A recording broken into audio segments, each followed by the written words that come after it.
Dear Mr. President of the Italian Republic, you represent for us in Italy and in Europe a reference point that is strong, that is mild and reassuring. That is why, with deep affection, we thank you very much.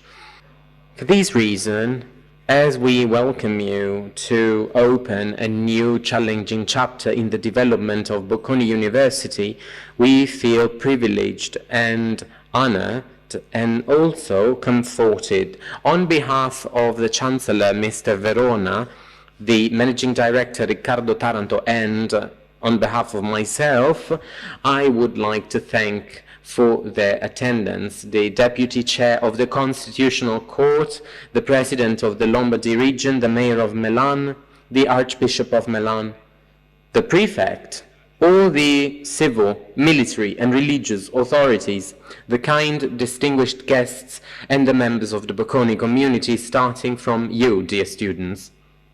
I would also like to greet one of my colleagues, Senator Liliana Segre.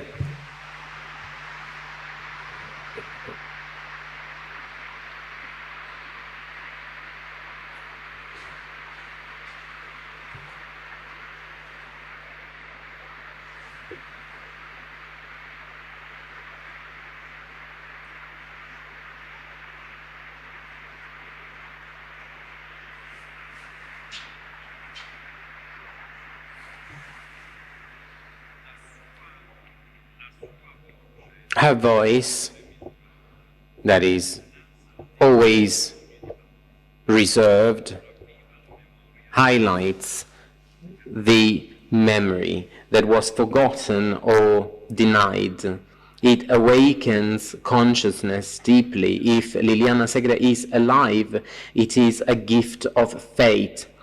If she has such an influence on the soul of Italians, we owe that to you, Mr. President, because you had a great intuition to appoint her as life senator. With the new president, Bocconi has completed its campus. The building where we are now, with this great conference room, was inaugurated in October 2008 with the then President of the Italian Republic, Giorgio Napolitano, that we would also like to greet, as we remember with gratitude his frequent visits to the university.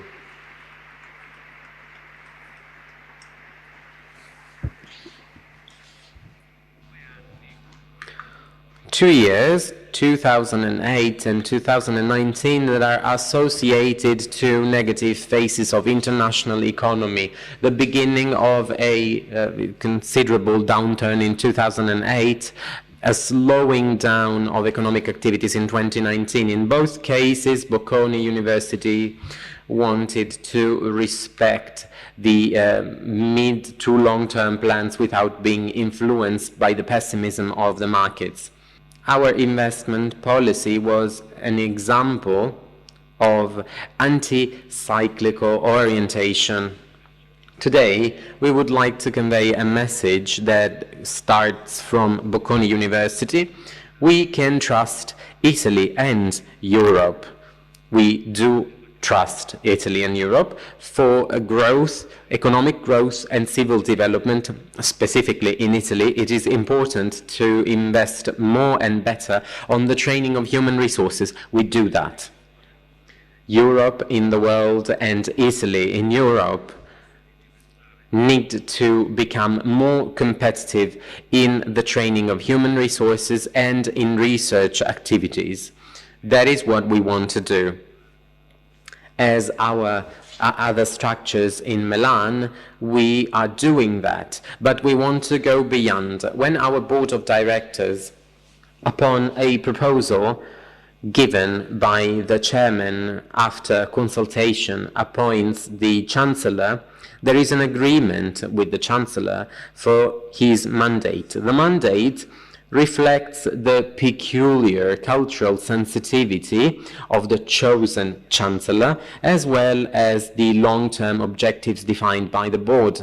The mandate also indicates the ranking at the international level for the university and its main organizational structures that the Chancellor considers realistic and that he commits itself to achieve. In his report, Mr. Verona is going to talk about this topic.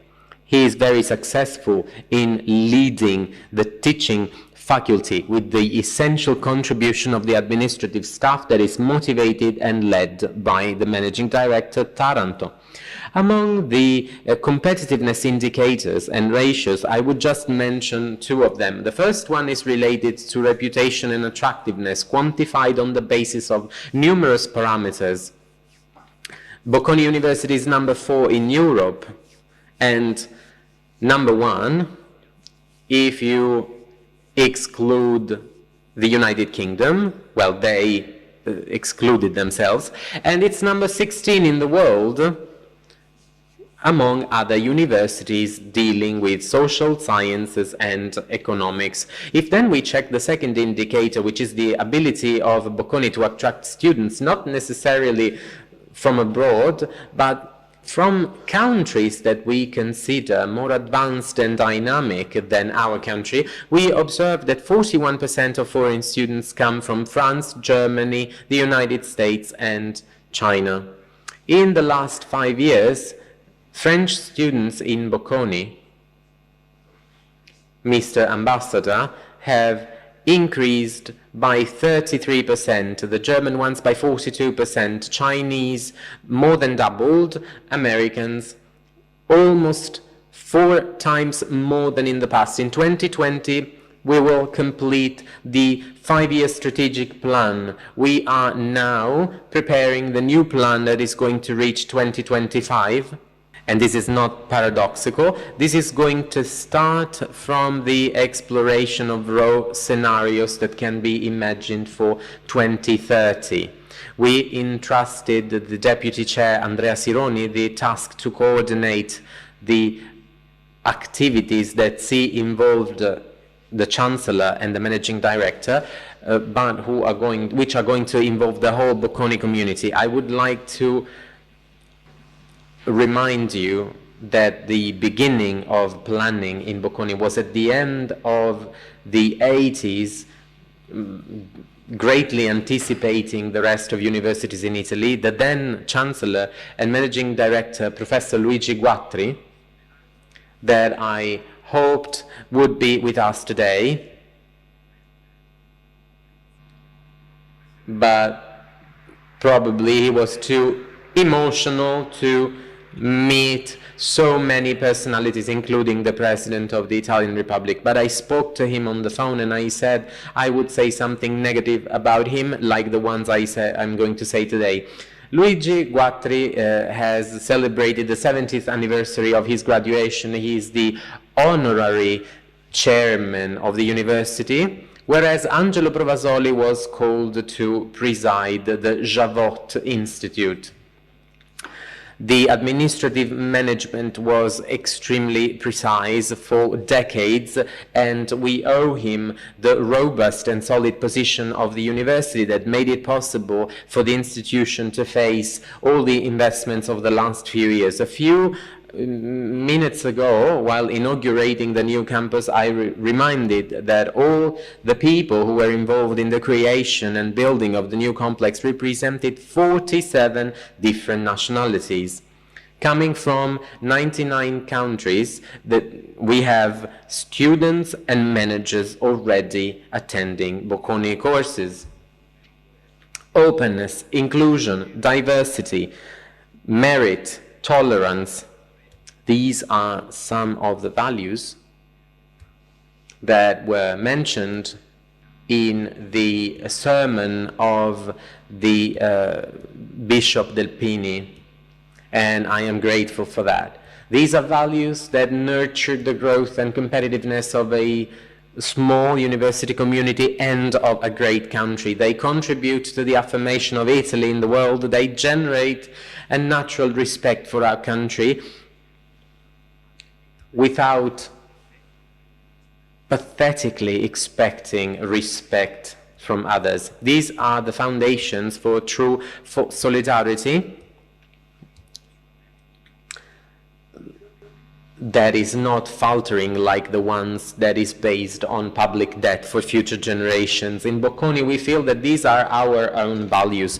These are the values on which the European Union is based. That's the reason why our university considers itself European. Let's try to be increasingly more European with the civil spirit that pushes us. As far as the first aspect is concerned, let's not forget the encouragement of President Napolitano on the occasion of the opening ceremony 2006-2007, highlighting the importance of the European integration within the framework of training and research. He said that for our universities and research institutions, the opportunity to become more attractive and to operate outside the boundaries of Italy, thinking about the distinctive traits of the first universities in Europe that were communities of students and academic staff coming from the most varied areas of the continent and the world. Since then, we have done a lot at European level as a whole.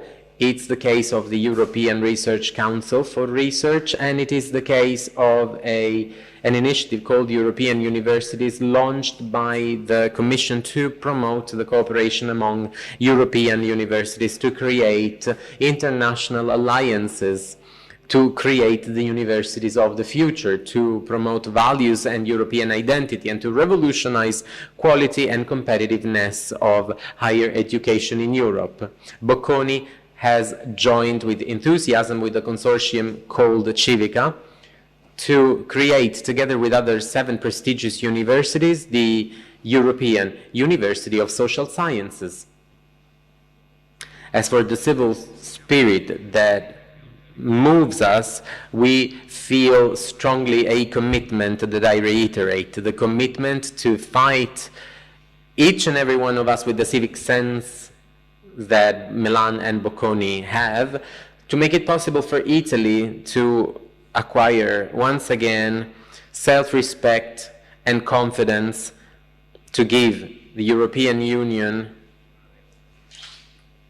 the authority that sometimes some countries are reluctant to recognize.